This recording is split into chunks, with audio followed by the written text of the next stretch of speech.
LegalizeFreedom.com. Why are we here? Where do we come from? Where are we going? From the nature of reality to the future of humanity.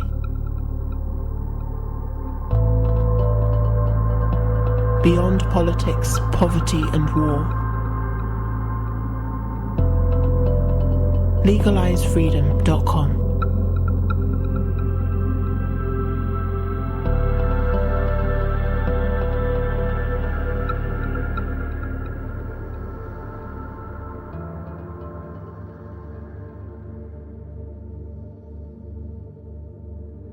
Greetings and welcome once again to LegalizeFreedom.com. I'm your host Greg Moffat, and my guest today is Martin Demant Frederiksen, who joins us to discuss nothing. Why is there something rather than nothing? Wouldn't nothing have been a lot less trouble than something?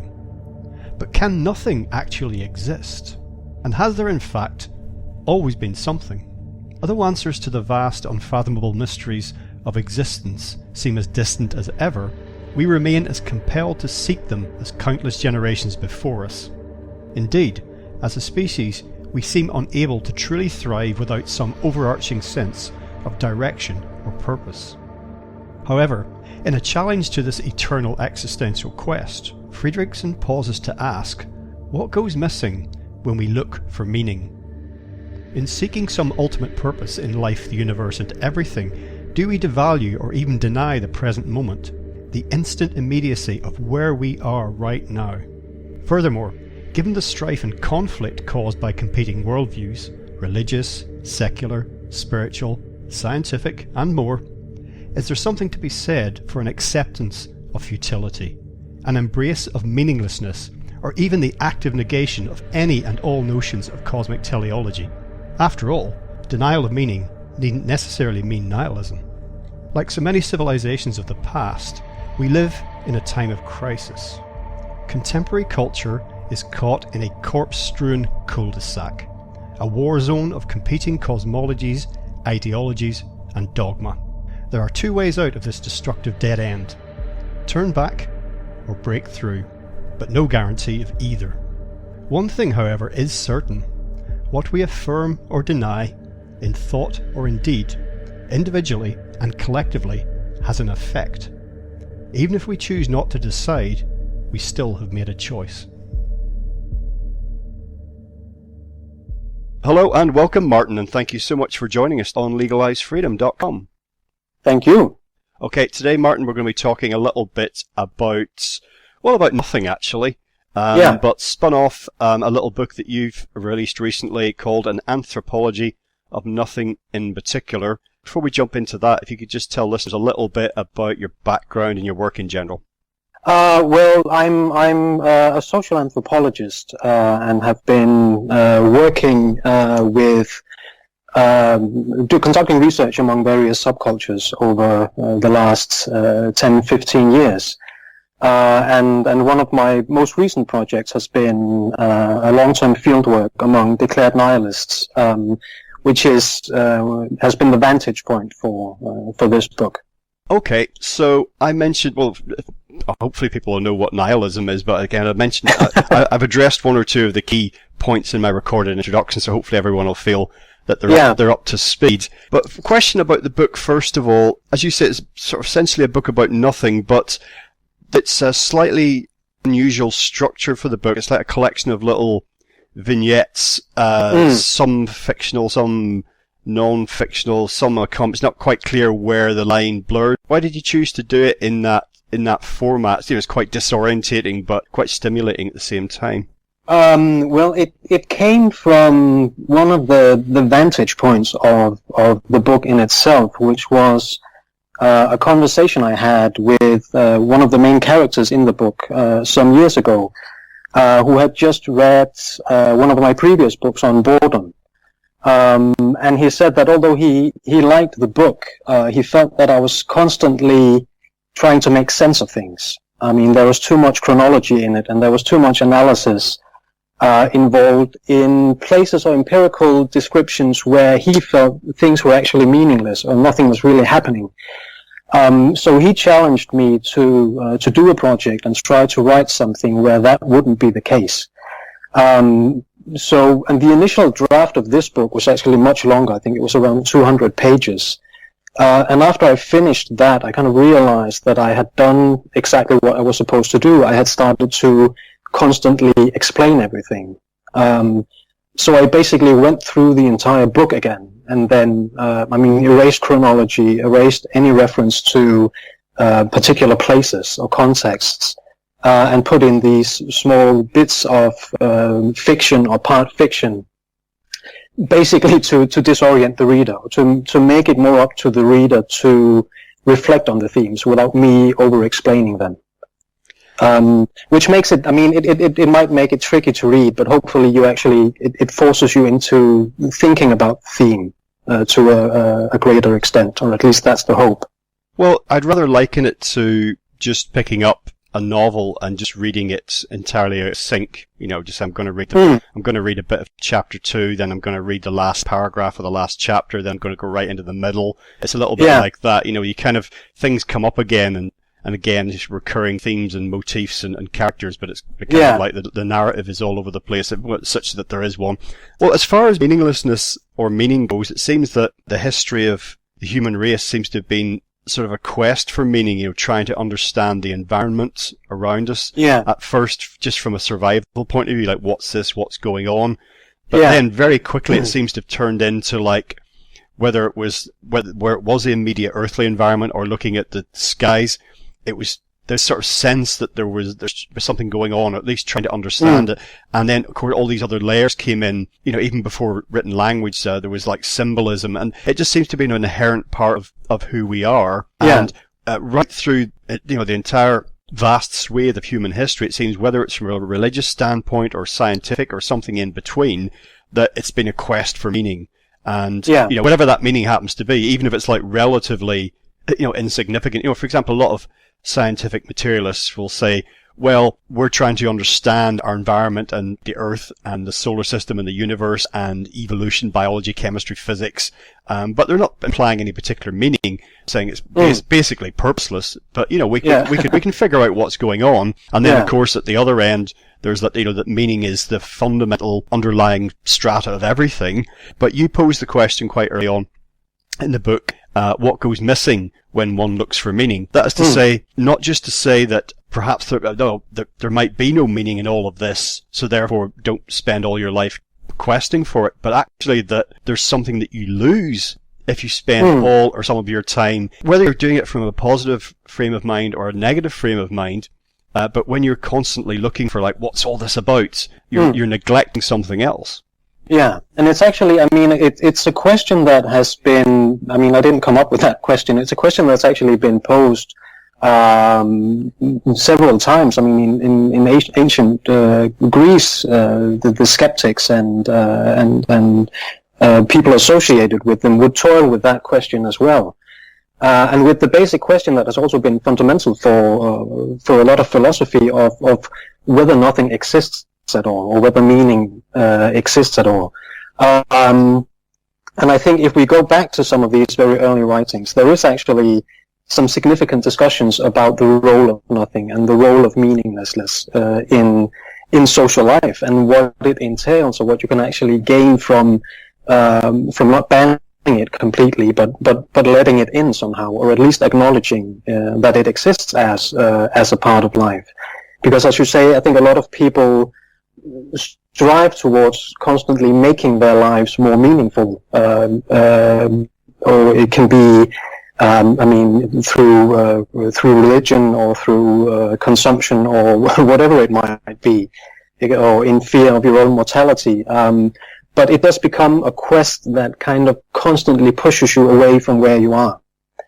And I think a lot of writings on nihilism or on nothingness has this aspect of saying, what happens if we actually stay in it and acknowledge that sometimes there are things that just don't make sense, and then we can actually move on from it. So it's not a question of just staying put or being inactive, but of having a sense of reflection about or what goes on when the meaningless actually stands forth as something that you have to relate to instead of just push away. Well, what you're describing is kind of just being with something as it is without looking for any other layers is a little bit reminiscent of very pop psychology of pop spirituality of recent decades, sort of like being in the moment, as it were, because most people are lost in the past or in the future or some combination of the two. What you're saying sounds a little bit like the power of the present moment, the power of now, as Eckhart Tolle would have it, but as in like now being inherently empty or meaningless in some way. So it kind of echoes that somewhat, doesn't it? And I can definitely see the power in that in a way, because I think that whatever meaning or lack of meaning there is, I think a lot of people are kind of running away from what's right in front of them, because either they perceive it as somehow not satisfactory, or they just think that I suppose this is a quest for meaning again, that there has to be something better. And certainly, even people I know quite well have conversations about these sorts of things, in moments when there's not much going on, things are quiet, like, the sort of what's it all about. And people often talk about it was better in the past, or it will be better in the future, and then all the time you're right there. And what is the past except a series of nows, and what is the future except a series of nows? Yeah, and there is, I think you're completely right that there is an aspect of this that that resembles, in Buddhist philosophy, for instance, the concept of nothingness doesn't have the same negative connotation as it does in Western cultural history. So I think it is easy to trace a lot of not Buddhism in its how can you say in its original sense, but at least interpretations of Buddhism or things that have been imported into the West, where this aspect of nothingness or has in a way moved along with it. But it is a question of being able to kind of sit down and in a way push things away, or saying, well, how much does this really matter? Is this something that you have to focus on or run away from, or is it something that you can relate to as a part of life that might not necessarily be fun or lead to something better, but something that just is? And I think these notions of always wanting life to be better or more has become incredibly ingrained in the way a lot of people today understand their lives. And you have to move somewhere. You can't just stay put, really. And you have to expect of your life that there will be something more. It's kind of a subjective form of capitalism almost. There always has to be growth. Things have to lead somewhere. Otherwise, it isn't really anything. Then it becomes this kind of nothingness that we are, I would say, in much of the Western world, in a way trained to be afraid of. Yeah, I absolutely agree with the thrust of what you're saying there. I would just say that for some of the characters in your book, you can have that sort of approach to life, but there doesn't have to be anything actually negative about it as such. For example, I was talking to someone who said, considers themselves a nihilist or whatever. I just think that it doesn't have to be that. You can have that accepting of what is and not questing for ever more, and it can be an absolutely positive experience, in which you are actively happy about the situation. Definitely. I think it isn't a happy-go-lucky book in any respects, really. So, I think a lot of the characters that I describe also it's not that nihilism makes them more satisfied with life, but I think it gives a vantage point from which you can reflect on life in a different way. It doesn't necessarily shield you from being depressed or engaging in other kinds of negatives.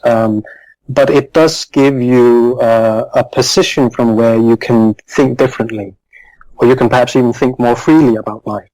Yeah, and I think it could be a relief for a lot of people, because end of the questing, I'm not necessarily talking here about some larger existential meaning, but just about, let's think about it from a materialist or consumerist point of view, or, having better relationships or having a better job, whatever. It just can feel like an absolute treadmill of constantly just trying to get to that place where all the ducks are going to line up, as we say here in the UK. And everything will be just as close to perfect as you can get it. That can be absolutely exhausting. And kind of just, I was talking to a homeless guy not that long ago, and he had been in quite a a high pressure, I wouldn't necessarily say high achieving, but a high pressure environment from in his personal life and professional life, and he said that it wasn't necessarily was in some kind of state of bliss sitting on the streets, but he said it was a relief because he was able to actually essentially he needed to try and get something to eat each day, keep himself together, but he was able to just do nothing, which is just something that he'd wanted to do for a long time. Yeah, and which is something that when we talk about doing nothing as a positive thing, it's almost something that we save up for. I mean, people can talk endlessly about wanting to go on holiday so they can finally do nothing, because they're not supposed to do it in their everyday lives. And then, I mean, often they'll get bored if they're on holiday for too long. But I mean, when nothingness is actually promoted as something positive, it's because we have to carve out a space for it. Otherwise, we can't really allow ourselves to do it. Yeah, and I think actually doing nothing from that point of view is very important, whether it is lying on a beach, sunning yourself, which I, again, would find quite hellish, actually, because... Yeah. But other forms of doing nothing are actually very important. It's having space, isn't it, really, within your mind, and also for your body as well, just to sort of to be and to recharge. But that's fine. I mean, even the doing nothing of taking holidays is still seen within outside a Western kind of consumerist paradigm is still very, very full of things. If you see doing, it's not really nothing. And the doing nothing of somebody contemplating, perhaps, like sitting on a park bench during the day when everyone else is in the office or catching a train or going to a meeting or something is seen as quite negative. Hence thinking about that homeless guy, it's kind of, you got to do something. You can't just sit around all day. Yeah, and you certainly can't do it with other people. I mean, you can, if you're with other people, something has to be there, or you have an idea that we should do something together, or we should have a meaningful conversation. But in a sense, I mean, the people that I know the best are the ones that I can actually do nothing with, where we don't really have to do anything, and which is a great relief, as you say. But I think it is easier to do it, if you sit on a bench alone, because you don't have the expectation of that, I mean, kind of sociality that would almost always involve something. I think my benchmark, perhaps I should say park benchmark, but my benchmark for that is those people that you can be with. Maybe you have got together with them for a purpose, to go for a drink or go and see a movie or whatever, but at some point in that situation you can be with them and the conversation can kind of just stop, reach a natural conclusion, and it doesn't feel awkward to not speak, to not talk. There's a certain number of people in your life that you can sit in a room and kind of both be silent and it doesn't feel weird. And I think for most people that sort of situation is inherently very rare and very awkward and uncomfortable to deal with. Yeah, but it can, I mean, if you're with people that you know well enough, I think it can also, in a sense, actually be a very positive experience. But if it's people that you've just met, I mean, this kind of stereotype of people on a first date, where the awkward silence is can be a complete deal breaker for whatever might follow. I mean, so if you actually want to reach that place of, I mean, the skeptics will call it a place of tranquility, which is a place of freedom, actually, where there isn't any mutual expectation of what's going to happen or what you're going to talk about. A slight little diversion now for a couple of physical existential questions that I've addressed a few times, thinking about in terms of reality and what is. Pose the question, can nothing exist? Now here I'm thinking in terms of physical reality, because of that question, why is there something rather than nothing, just in terms of, the universe, the origins of stuff. I think that's a thing, a question that the human mind struggles with, the idea that nothing could be something. I personally feel that nothing is kind of a nonsense. I have a sense, there's no way I can possibly know this, but I have a sense and intuition that there has always been something, that there's never been nothing. So for example, the idea of a Big Bang, as far as the creation of the universe goes, and something from nothing, I don't really see how that can be. But I think the idea of not only of there being nothing, but ironically, the human mind struggling with that, I also think that the human mind struggles with the idea of an eternal existence. There has always been something, because for us, what starts ends. We think of as above, so below. We think of our human lives. Everything comes into being and then it ceases to be. It might get transmuted, so when you and I, our bodies pass away, they break down and maybe become part of something else, but the essence of you and I is somehow gone. And even the idea that the universe has an edge, we can't imagine. I spent a lot of time when I was a child thinking about what was beyond the universe, and I just couldn't get my head around it. So I don't know. I just want to get your thoughts on the idea of like, if nothing is possible, or if there always being something that is something that you can conceive of, or that you would reject out of hand. Well, I think the interesting thing is that a lot of these discussions that deal with the physical world, they have their counterparts in philosophy and in existentialism also. I mean, Sartre's being and nothingness, its main point is that we mean both things have to exist. I mean, nothing is. We have to take that premise just as well as something is. The thing is that we're somewhere in between. So there can't be one without the other, and one of them can't exist on their own. And I think a lot of recent debates among physics have dealt with similar questions, because there are instances where we can say, well, we're approaching something that is more nothing than something. A vacuum, for instance, is in a sense more nothing than it's something. There's still stuff in there. The thing is are there places in the universe where there isn't any stuff?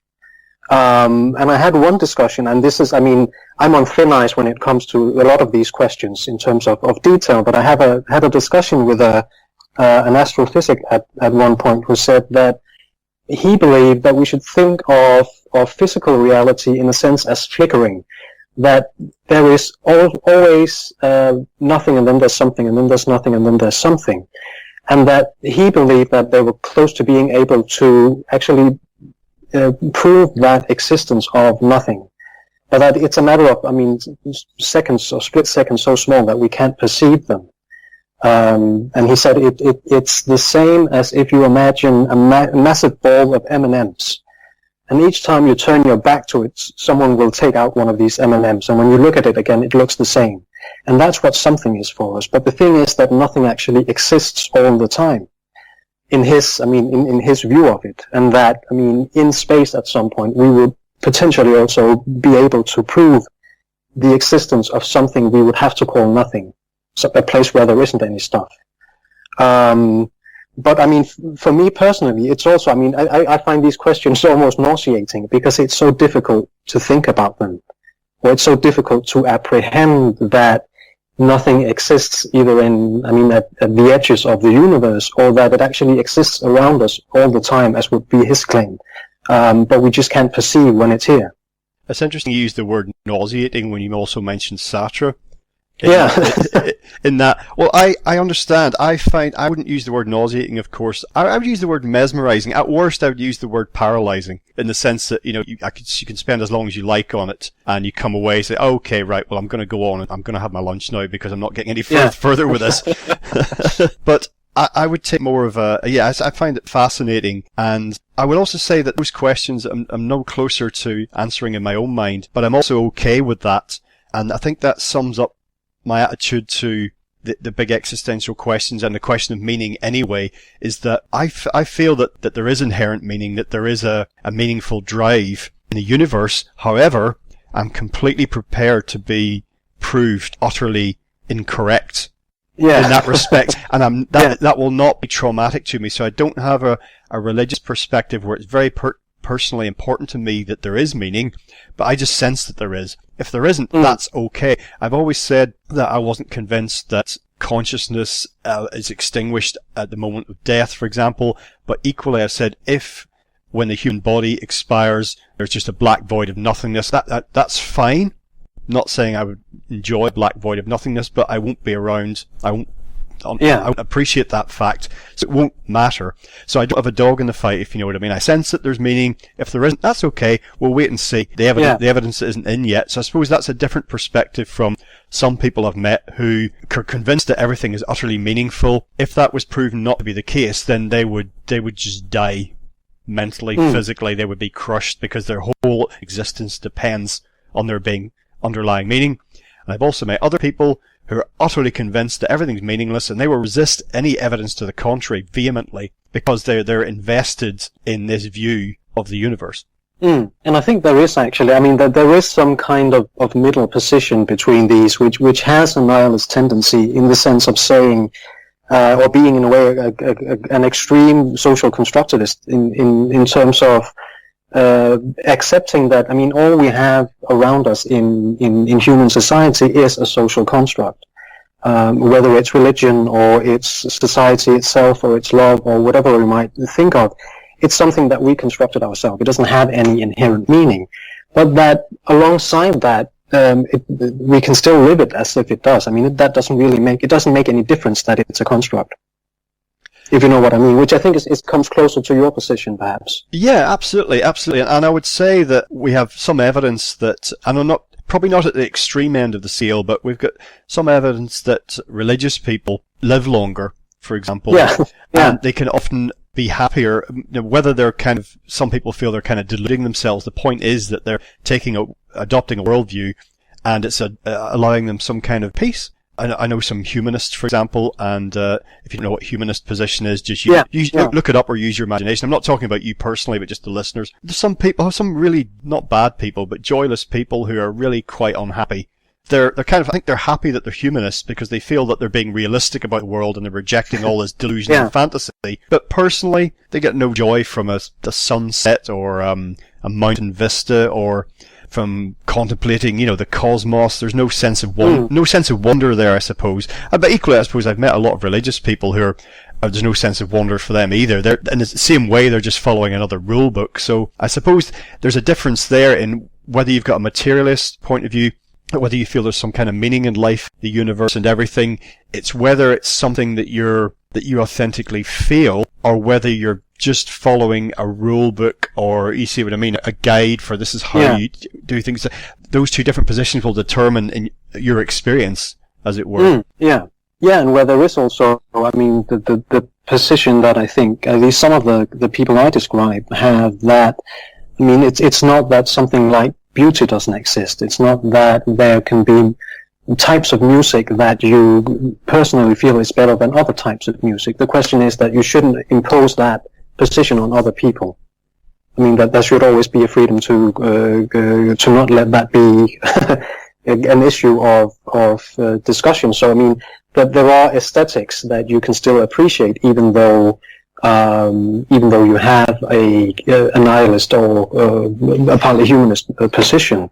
And I think the questions you raise with humanism is also, something that you see the difficulty of that position in these humanist societies, where people meeting without having anything that reminds you of rituals or traditions, because they kind of push that away, actually makes it really difficult to interact. I know that the Humanist Society in Denmark have worked on finding ways of creating non-religious rituals, which in a way, it's kind of sounds like a paradox. But for people who don't want to get married in the Protestant church, or who don't believe in whatever religion, but still want to mark something or engage in some kind of tradition. And I think that's the difficulty of being a humanist, is saying, well, how much can we actually allow, or how much can we let in while still being complete realists? Which does tend to create this position of, and apathy is a strong word, but it verges, I think it verges towards it. Yeah, I think you touched upon something very important there about imposing meaning on others, and I think that's one of the reasons why many people, humanists included, would reject all these different levels of meaning, because religions have imposed meaning on others for millennia, or attempted to, whether it's like passively or aggressively, and that of course has left a terrible legacy, and we're still seeing it today, of course. So I think it's being intolerant of other interpretations of reality, and I think if everybody was individually allowed just to come to their own impressions and interpretations, which of course are going to be coloured by those that have gone before them, but I think what would then emerge would be quite a free-flowing variety of interpretations of meaning and reality or otherwise, and people would find that there are common threads coming through. We don't need to say, but I suppose the need to impose a worldview on other people comes from insecurity, doesn't it? Because you feel that some people may feel that they have a view of the world and they share it with some other people, they get together and they feel strengthened by that.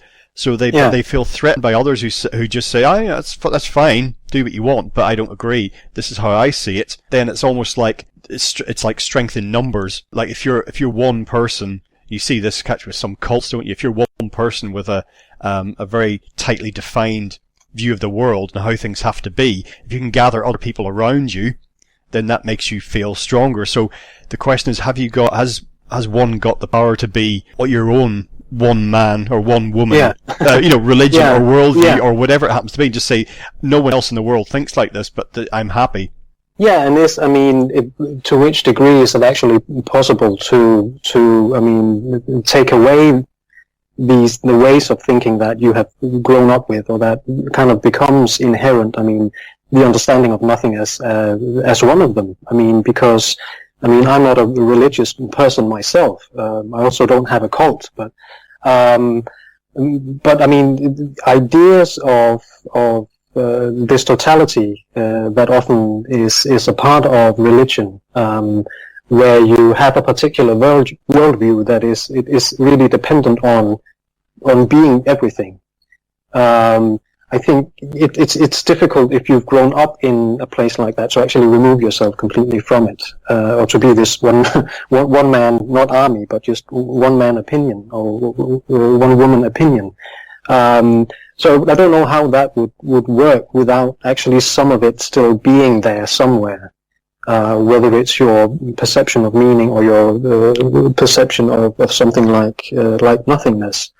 In a European context, the perceptions of nothingness are very much tied up to religion and to Christianity, because there was a lot of talk about nothing and meaninglessness before Christianity entered Europe, and there was a lot of talk about it in the Middle East as well, in all kinds of manners. Both as an existential aspect or as something much more concrete, as in numbers, for instance. The number 0 is something that is a relatively new phenomenon in a European context, whereas in many other civilizations it's been present as a way of counting, but it couldn't be used in Europe because of Christianity. It was a heresy for several hundred years. So I think there are these threads that become part of our thinking without even wanting to be or thinking ourselves as religious, that are still there, in the way we perceive the world around us. Yeah, you actually touch upon at one point in the book the church viewing nihilism as a moral threat, that it was somehow anti-human. Yeah, and because it's there is, the whole question of is there something or nothing was a question that you couldn't actually pose it as Christianity entered Europe, because there was something, there was God, because God is eternal, so there's always been something. There's never been a nothing, and there will never be a nothing.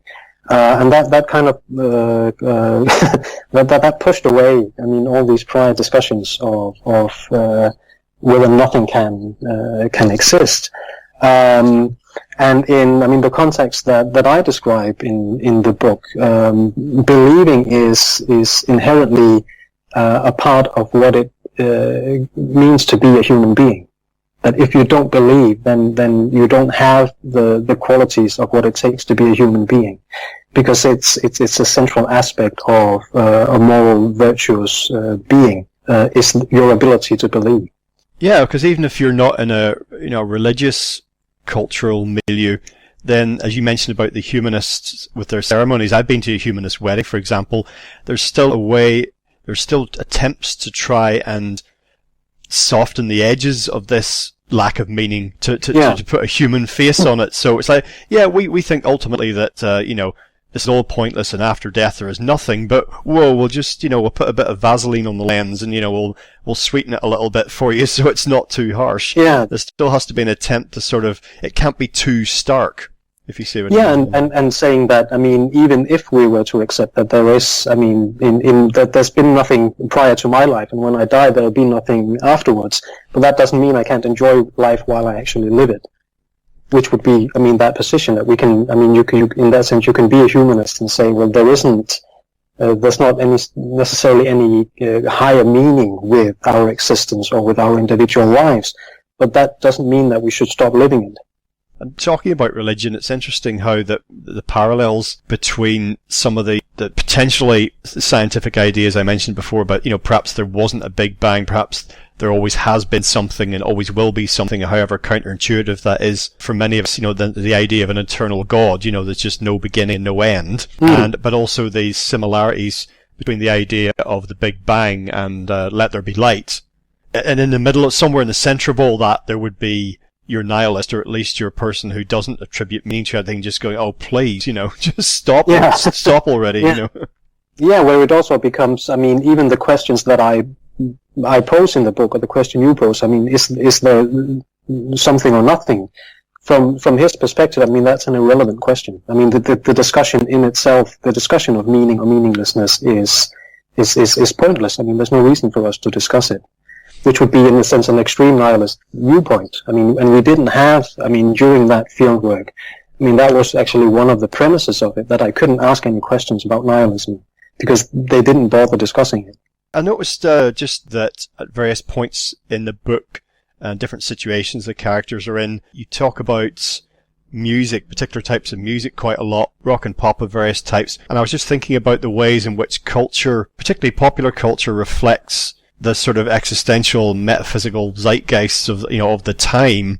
A couple of names that came up, because I've been a music critic for many years, and I noticed that you'd mentioned the Smiths and Morrissey and some post-punk, and I thought, well, that's interesting, so that's music I'm interested in. And then I thought, well, some of that actually is very much dealing with the banal, the mundane, the lack of meaning, a search for meaning, and kind of hoping that this all means something, but kind of like a horrible gathering realization that maybe that it doesn't, and always looking for something. I'm thinking particularly of Smith and Morrissey, always looking for something kind of better, hoping for something better.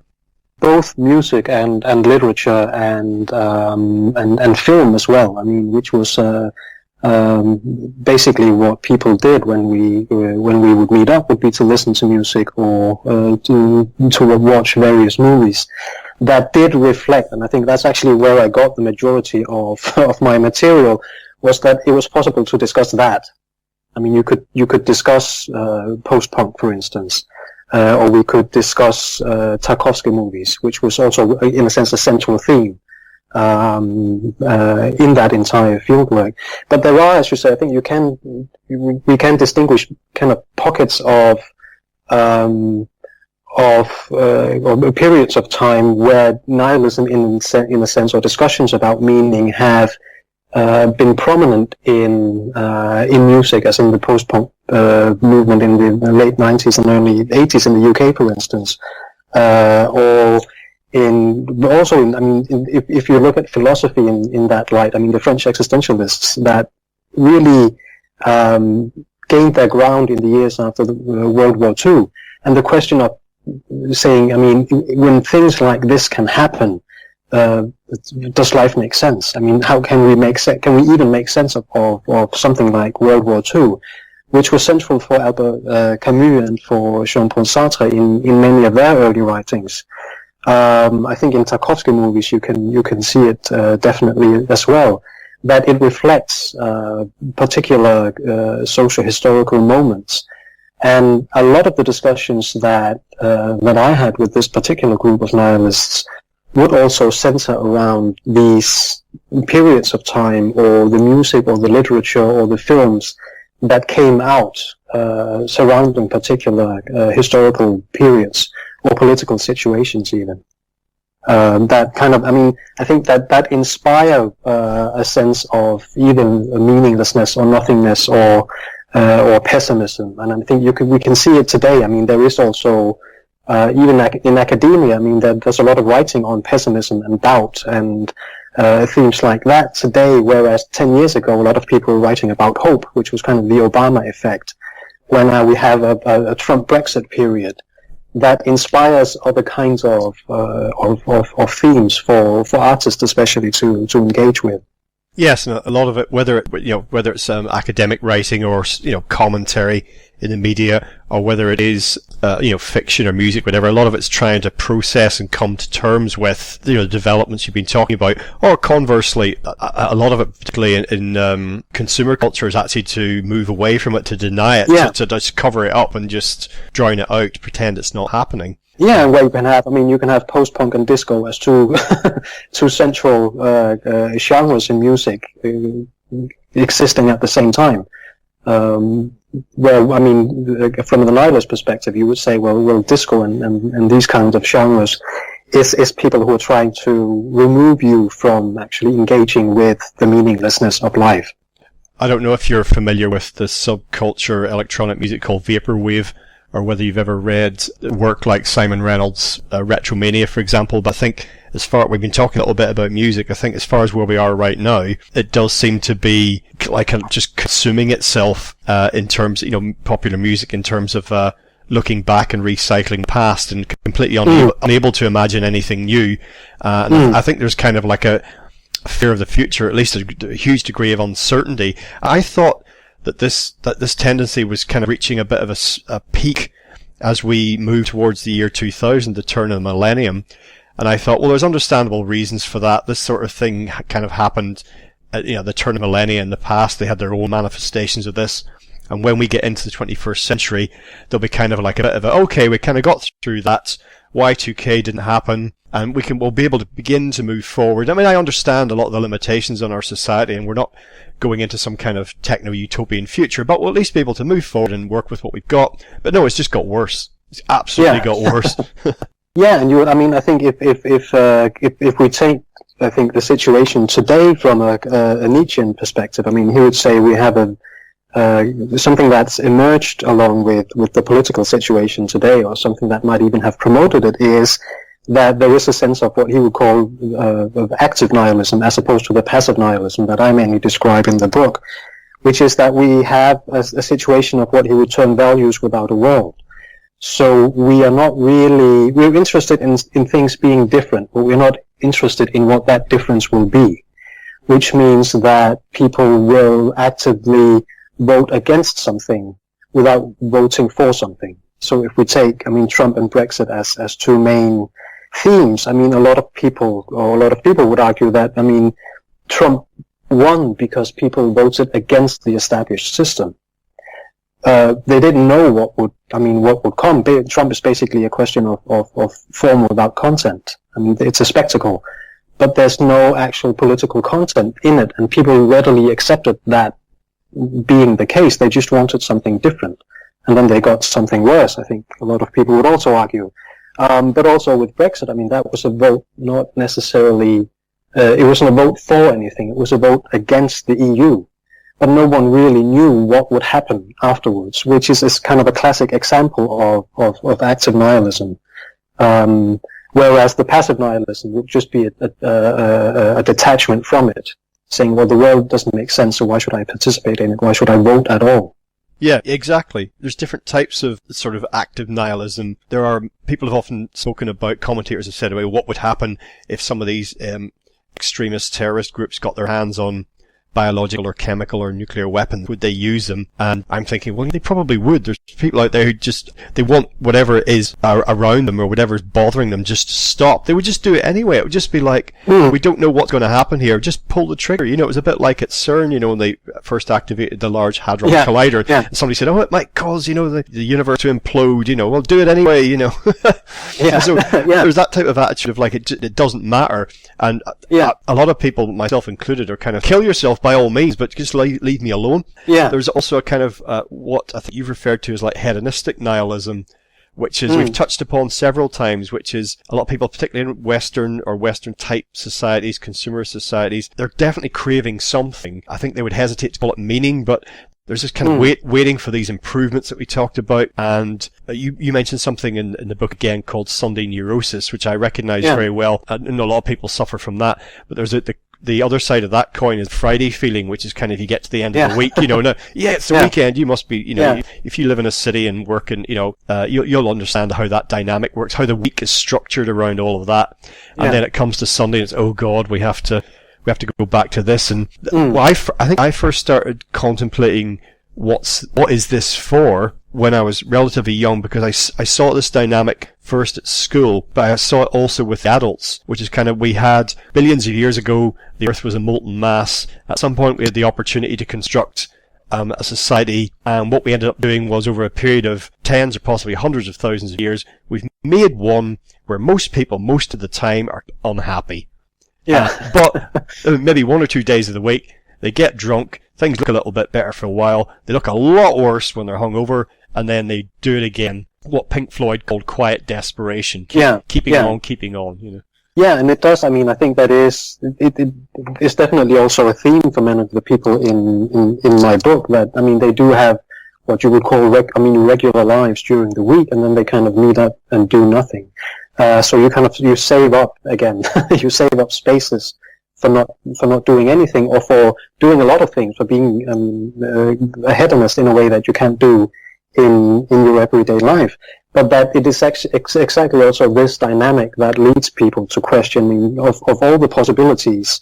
How did it end up like this? I mean, from this molten lava in billions of years ago. I mean, with all the millions and billions of possibilities of what a society could look like, or how it could have ended up, how come did it end in a way where I sit at a desk 5 days a week and then have 2 days where I'm not? Where you could say, well, that it doesn't make sense that things should end up like that. Or people can look at a political system and say, well, why is it like this? I mean, couldn't we just have something else, without really engaging in what that something else should be, but just wanting something else? Well, if we think that we're the only game in town, that the only intelligent life in the universe is right here on Earth, then maybe, even if it's not actually, but it's ended up like this, but it hasn't ended, if you see what I mean. It's not over. It's not over yet. Who knows what the future might bring, nothing or otherwise. But there may be, a bazillion other possibilities around the universe where people aren't. Maybe people are just working at desks 2 days a week and they have 5 days a week to get drunk, or other variations. Yeah. But yeah, there's increasingly a feeling, isn't there? I mentioned earlier about the changeover with the millennium, that possibilities kind of feel like they're being shut down now. People feel more restricted. It's kind of like wading through treacle. People are talking less. Well, they're doing two things actually. People are either talking in very negative terms about the future, and they're very focused on the ground right in front of their feet right now, and just putting one foot in front of the other, and not optimistic as a rule. At the very best, they just want to survive. And then you have and this is practically, these people are up there with religionists.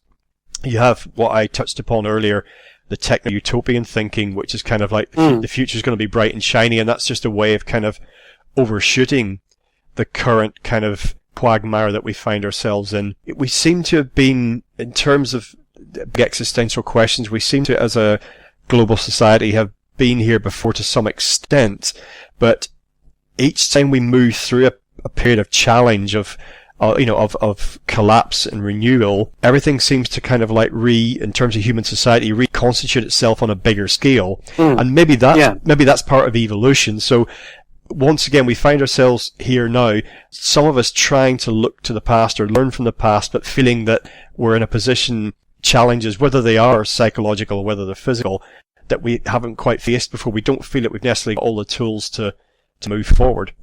But you could also pose the question, I mean, because I completely agree. I think there is some kind of cyclical movement in this.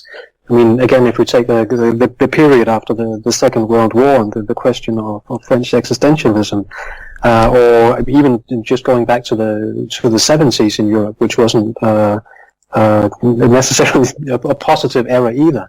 But the question you could pose is, I mean, why haven't we learned yet? I mean, why do we always end up in this position of kind of relative hopelessness, where we've been fed up with people saying, well, things will be better at some point, and then we come to a point where it hasn't really become that much better. And we start questioning either existence, or we question politicians, or politicians are elected that actually make things worse rather than better. So, but the question is, why are we so dumb that we always end up in that kind of position? So do you think this is where, for some people, the question arises, the idea arises, like, why do we keep trying to make it better? Why do we keep thinking it'll be better? Just stop. It doesn't mean accept everything being terrible, but if we stop this constant, attempts to like reach for something, then maybe we could we could kind of have some kind of stability. Well, in a sense, I do. I think there is I think in relation to what I think I mentioned earlier, this idea of growth, for instance, that things have to be more or better or constantly. Which is really the capitalist drive that has shaped our history for a very long time. That it reaches these points where it's really difficult to conceive what more will be, or whether more is necessary. And I think that's where, there is a positive aspect of discussing meaninglessness and nothingness and nihilism, and saying, well, do we actually need more? Couldn't we just stop and then make the best of what we have? This creed, this religion of perpetual growth, is getting us into deeper and deeper trouble, but still, again, we persist with it again because it's basically a fundamentalist religious worldview of how things have to be. Arguably, this could be just the human condition anyway, but I think that we're increasingly into an era of mental growth. I think that's the frontier, the next frontier for human growth, human potential.